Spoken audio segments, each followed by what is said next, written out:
Hello, I'm John Valentine, and welcome to On the Marquee, where we get a chance to talk to some of the people here at the Youngstown Playhouse who have helped to make the Playhouse one of the most iconic and one of the oldest local theaters in the country.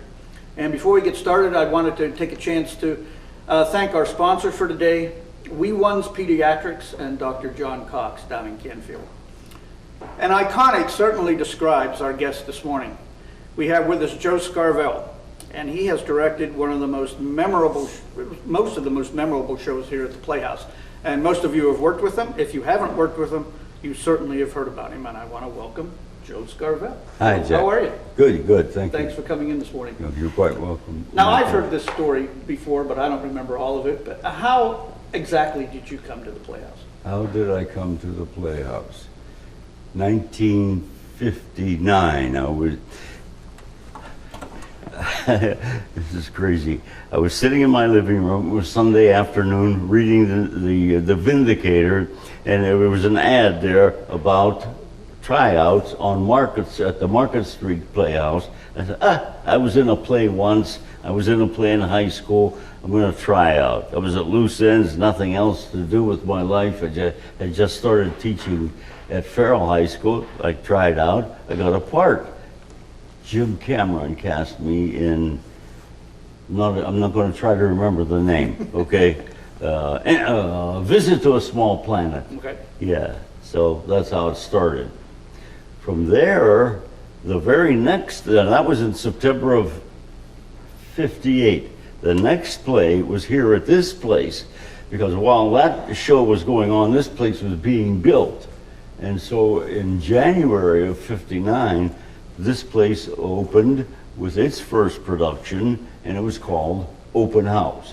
And what they attempted to do was do a show that incorporated as many people as they could in an opening production for the new theater. And they figured, well, the best thing we could do is have some kind of a vaudevillian thing. And that's what it was. It was, we had everything. We had clowns, we had singers, dancers, short scenes, dramatic scenes, comic scenes, and all of the rest of the things you could think about. Okay, so you started out as an actor basically here. Yeah. How long was it before you got into directing? Well, it was probably about 3 or 4 years. I was directing in my high school, and I thought, well, I could take a chance over here. Bentley asked me to direct something. I said, "You're crazy. I know how to do kids. I can't." So he said, "You're going to do a show in the arena." It was called The Indian Wants the Bronx. It was a one-act show, and there were 2 one-acts, and the other one was called Crawling Arnold. Weird, but he liked them, and he said, "Now you're going to do a show upstairs," and I did the all-black show. Again, I'm having a thing in it. I forgot the name of it. I didn't forget it. I don't remember the name of it, but I will. Well, we'll throw it in whatever. Yeah, I'm going to throw it in. And talking about directing, you have probably a very distinct directing style. You like to get in an actor's face. How did you develop that style? I'm trying to think of some humorous thing to say, Jack. I don't know. You think I don't know if I what do you mean? I like to get into an actor's face. Well, you have a very, I would call it a very aggressive directing style. You force an actor, I think, to dig down within themselves to look at a character, and you have that style to be able to bring that out. How did I develop that? Maybe it was with the high school kids. Here, you get a kid in high school that's 16 years old, doesn't know what to do, so you do it for him. You do it to yourself first, let him watch you. Am I making any sense? Mm-hmm. And I said, now, copy me, but don't copy me and become what I am. Copy my style and you do it. And just keep badgering gently, carefully, without any insults, delicately, and bring the young person along. Very important. if you talk about directors who punish their actors, that's about as stupid as you could get. You get nothing from anybody when you deal with human beings like that. To expect and demand, that's okay. Mm-hmm. But never to punish anybody. Well, I wasn't referring really as a punishment or any kind of attitude like that. But you seem to be able to reach actors on a different level sometimes than a lot of directors, because you're a very I guess the word I want is active. You get involved in their emotions, and in getting involved with their emotions, you're able to reach them, I think, in ways that some directors are. Okay. I think I could answer your question by saying, I'm only going to guess at the answer to this question, Jack. Maybe it's because I was an actor first. And I saw my problems as an actor and what I needed to do as an actor. And if there's a player in front of me and I identify what he is going through, then that helps me to help him. Look, I know what you're talking about. I know what you're going through. I know how you feel. Here's how you feel. Is that how you feel? Yeah, okay, here's what you could do. Mm-hmm. Okay, good. Now, you met your wife, Joanne. I think I did pretty good at it. You did great. You did great. You met your wife, Joanne, here. Yeah. Take us through those circumstances. Okay, I met Joanne at the old Playhouse. This theater was doing all kinds of stuff. They were touring. They put together little plays. Papa Is All is one of them, and there were a couple of others. And they would take them to clubs, ladies' clubs, and they would do shows at a whole mess of different places. Well, when I was rehearsing my first show upstairs, the name of which I can't remember, Visit to a Small Planet. Okay. She was rehearsing another play that was touring down in the basement of that theater. So a few of us went down to watch her rehearsal. It's the first time I laid eyes on her. And she says that when I first laid eyes on her, I said, that's her claim, Jack. And what's the true story? Which was probably a true story. Then we did something. I saw her, and she was a very good actress. She played Laura in The Glass Menagerie. Quite impressive. And additionally, let's see, that was 1960. It was in 59. She did Laura downstairs in the arena.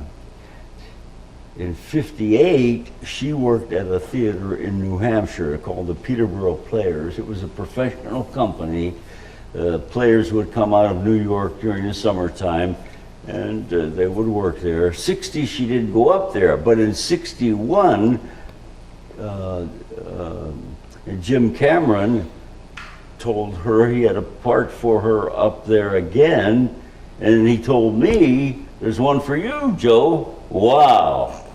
How lucky can you get? Huh? And so we both went up there, and we had a wonderful time. Boy, did I learn a lot. They were all professional players from New York. That's the best way to learn it sometimes, is to be dropped in the middle of that kind of an atmosphere. Yes. Yeah. Yes, I did a show. Well, I did Thornton Wilder's thing. I did Howie Newsom, the milkman in that play.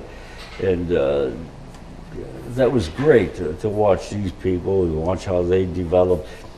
At the end of the production, Thornton Wilder visited one of the productions, and we all got lined up, and he came by and shook our hands, and wow, man, this is Thornton Wilder. I'm shaking his hand. This is cool. That would be a monument. Oh my God! He was a Pulitzer Prize winner, and he was very active, man. He'd grab your hand, he'd shake it like hell. It's very nice to meet you, Mr. Scarvell. That's great. Now, did you work with Joanne anytime after that in the same show? I worked with her in with Gene DiCaprio. Not in what show you mean? Did you do any more shows with, acted any more shows with her? Yes, we did a couple of shows together here. Again,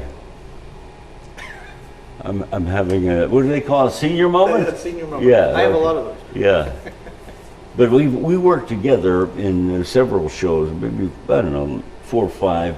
We were in the same play together. And I directed her in a couple. I directed her in one. You know what's interesting? She played Laura when she was a kid, 20, 21, 22 years old. Here, fast forward 25 years, I was working at Penn State. I was teaching over there and directing shows in Sharon, Penn State, Shenango Valley. And let's do the Glass Menagerie. And she did Amanda, the mother. The mother, So sure. she played the daughter and the mother 2 different times in her life. So she went full circle on that. Yeah. Bentley Lenhoff was managing director here, executive director here for many years. Yeah. And you knew Bentley quite well. Yeah. What was it about his leadership style that made the Playhouse such a success? Bentley was an enigma. He had a heart as big as this building, but he would not allow anybody to see it. He was sensitive, but he wouldn't let people see that. He only allowed people to see the hard outside covering of Bentley Lenhoff. I loved him, and people did. Some people did not. He knew his business. He knew how to sell this place, you know. What else can I say? Ask me another question about Bentley. I don't know what to say. Well, it seems that obviously during his first tenure here, which was a long time, off the top of my head, I don't remember exactly how many years he was here originally, but it was phenomenally successful then. Yeah. And he was gone for a while, and the Playhouse went through some tough times. He came back and seemed to elevate it back to pretty close to where it was when he was here the first time. Yes. There was something about his ability just to come in, just to be kind of dropped in here and make that magic happen again. I think part of the reason was he knew people outside he knew how to pick up the telephone and say, send 10,000. I think that was it. But there's something else. Going back to the first time he came here, which I'm trying to think, was it in the mid-60s or the early 70s? Yeah, I think it probably was around that time. Okay, late 60s, something. Okay. It was a different time, Jack. Look out into the audience the next time we have a show. You see older people. They call it the blue-haired crowd, if you understand what that metaphor is. Older people, gentlemen. Go back to the early times when Bentley first came here. It was a mixture of everything. There were banks in town. There was the steel mill was in town. Everything, the businesses. The town was economically sound. After a while, the young people started to move on. Today's audience is different than the audiences were in 50s, 60s, 70s. They're different. Right. They're older, for one thing. Mm-hmm. So, you can't call on the same people. The people who were on the board in those earlier days were people that, a couple of attorneys, from good company, not good, but company firms that were well known, presidents of banks, the president of this company or that company, people like that, physicians, all professionals, businessmen who knew business and who knew how to call somebody and say, we need some help here. We need money. I'm going to take a Helen Moyer, for example. and her husband, the Moyer Room. Right. They were responsible. They go back to 1926. Exactly. Yes, when they started this. Yeah. Well, I'm going to take a short break, and I want to thank once again We One's Pediatrics in Canfield and Dr. John Cox for their kind sponsorship here today. Now, Joe, you have directed, as I said in the opening, some of the most memorable shows here. What are some of your fondest memories of some of those shows? Too many, Jack. Too many. Too many. The show the show you're directing now is the one that is your favorite. You know what it reminds me of? The character Og in Phineas Rainbow. He sings a song. Og is a little leprechaun. Huh? You know, you know it. And he sings, he's in love with one of the girls here, but he sees another one. And now he's in love with the other one, and he sings a song, when I'm not near the girl I love the girl I'm near. So, nice. The tubes didn't work very well with that one. Well, you sound better than I would have. Yeah. You know what, when they put me, when I first started and they put me in musicals, they say, move your lips, but don't let anything come out. And I just proved why they say that. A lot of the actors you have worked with here, and I mean the list goes on and on and on because you've done so many shows here. Which ones of those that you saw grow up here during your time directing, do you think developed their talent the most over the years that you worked with? You mean the actors? Oh boy, you're putting me on the spot, Jack. Are you sure? Lots. Oh my God.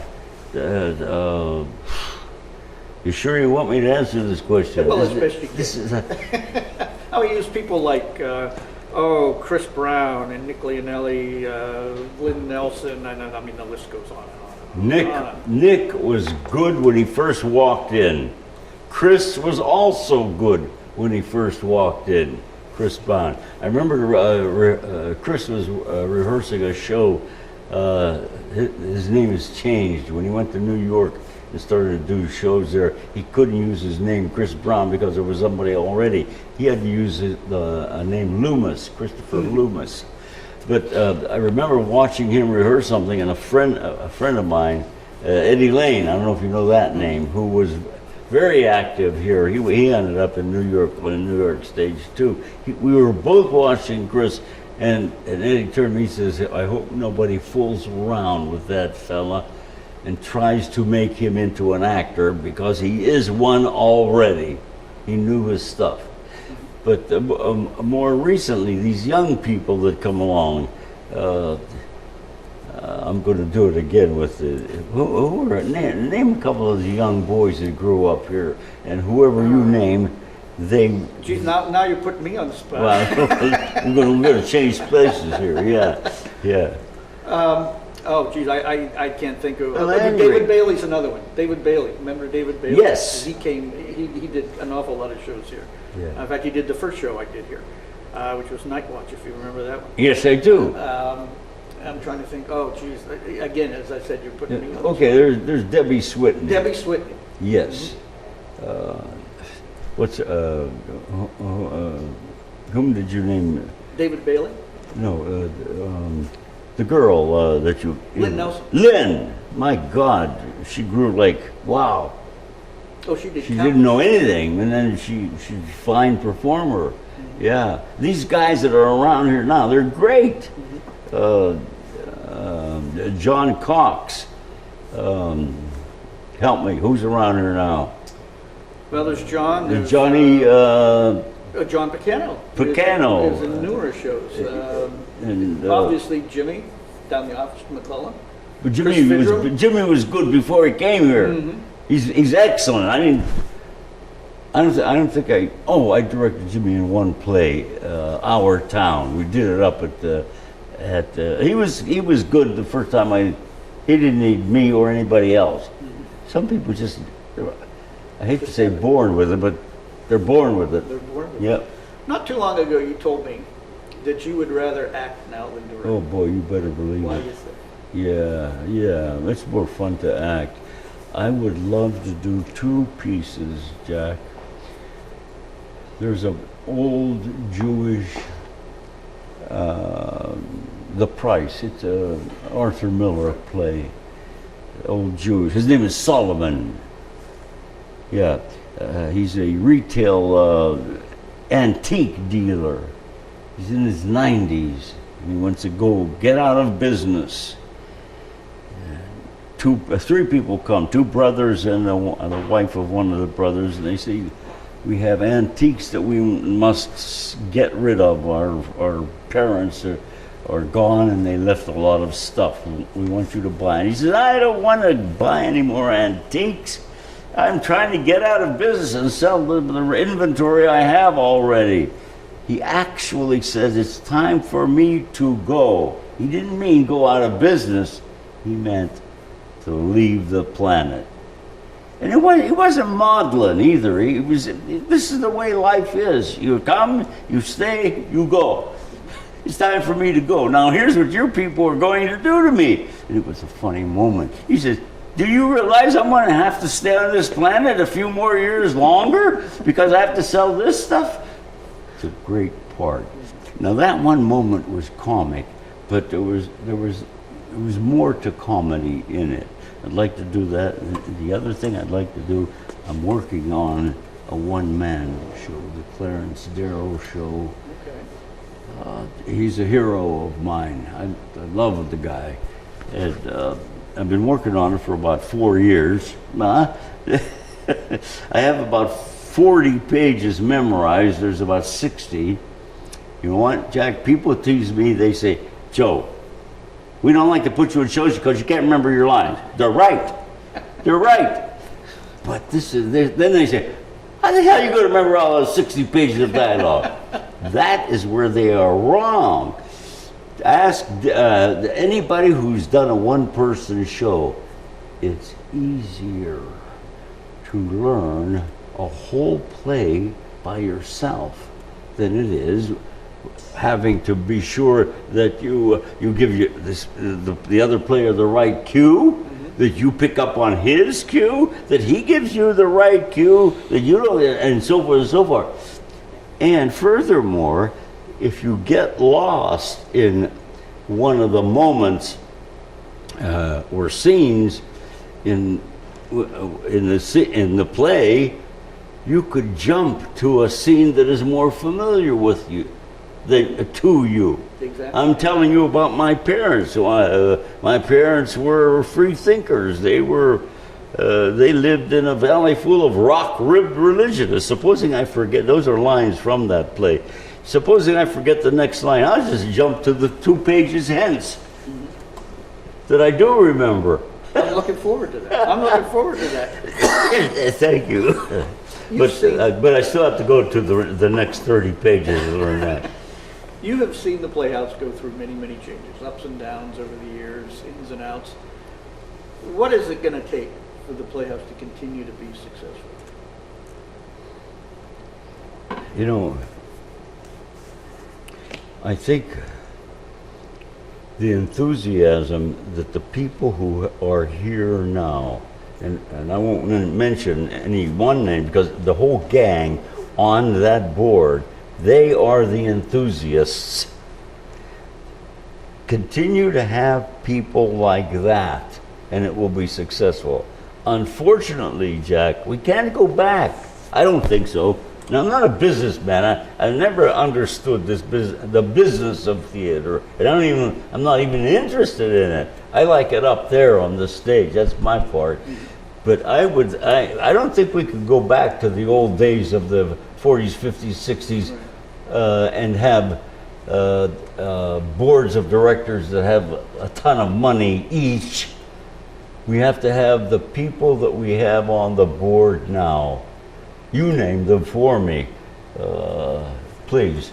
Some of them. I'm putting you on the spot again. Well, John Cox. Well, John Cox, for example. Yes, and anybody else who named. If we keep getting people like that, these people can't go on forever, right. But if we keep getting new ones like that, then we'll survive. I think we're going to survive anyway because the theater is The theater is a part of the community. I'm not talking about the Youngstown community. It's a part of life. When we go up there, when people sit here and they look up there, they're looking at themselves. You know, that's it's an extension of who we are and what we think. And we sit here and we say, oh, yeah, that's how I am. Or no, I object to that. So we Okay. need that. To wrap this up, you were telling me before we started about a new project you've got coming in. Okay, thank you for asking. Talk to me about that a little bit more. I'm going to start by telling you about a friend of mine. His name was Don Russo. I loved him. As a matter of fact, I was a member of his wedding. He's gone now. He and his wife are both gone. He had a son. His name is Robert. Robert was a student of mine when he was in high school. I had him in my plays. He leaves high school after he graduated from high school. He goes to college, and then he goes to New York and ends up with a magnificent career. 25, 30 years of managing directors, theater companies, theaters. He was managing director of some ballets, one in a San Francisco ballet that he would take throughout the world. Took him to La Scala, to Asia, to Europe, and also some theater companies and ballets from New York. Most recently, about 6 years ago, he was not a director, that is a stage director. He did the business end of this. He wasn't an artist. He took the West Side Story also to La Scala and in Italy and toured. Well, after 25, 30 years, he came home. His dad was not well. This is prior to his death, but he stayed home after Dad died. And he came to me and he says, this was 3 years ago, he came to me and he says, Joe, we need a theater not a theater, we need, a theater for the performing arts, all of the performing arts here in our community in the Shenango Valley. The local schools aren't doing enough. They don't have enough resources. They don't have enough funding. We need to find a school for them. And he gave it a name. What's the name he gave the school? Conservatory. He says, let's develop a conservatory for the performing arts. Okay, that was 3 years ago. Let me fast forward. Since then, we identified a location where we could do it, an old gymnasium.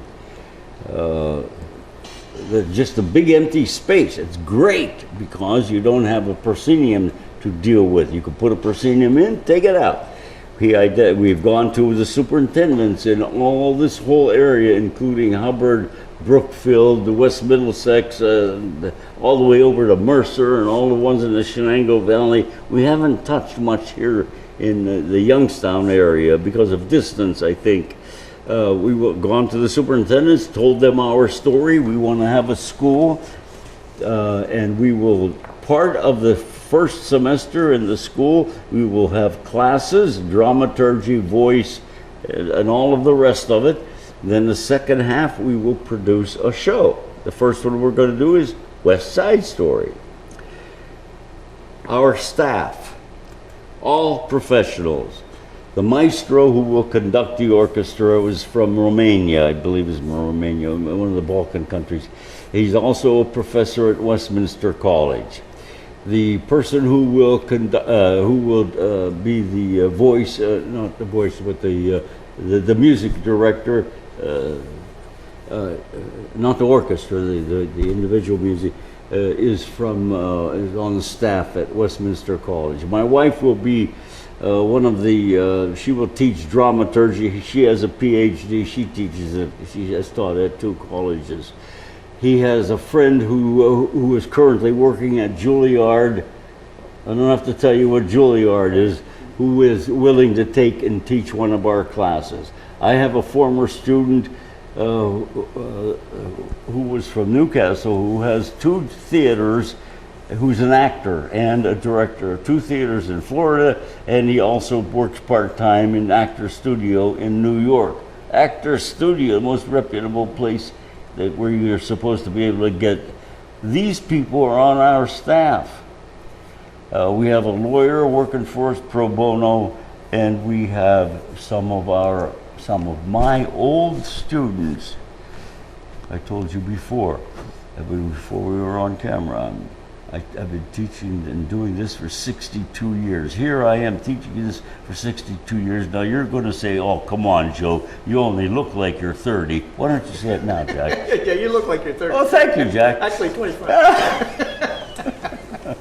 I have been, and as a result of that, my former students who were in my plays, they are 60 years old now, okay? And they have made good inroads in their professions, and they are willing to finance the operation. We have several of them. They will be on our board of directors. That sounds exciting. It's so, it's so, again, what I told you before, it's so exciting. I was teaching at Westminster before that. I was there for 9 years, and I thought, I loved it. But, you do something for a while, even though you love it, you start looking around and say, well, I wonder what else there is to do. Right? You felt that way? Mm-hmm.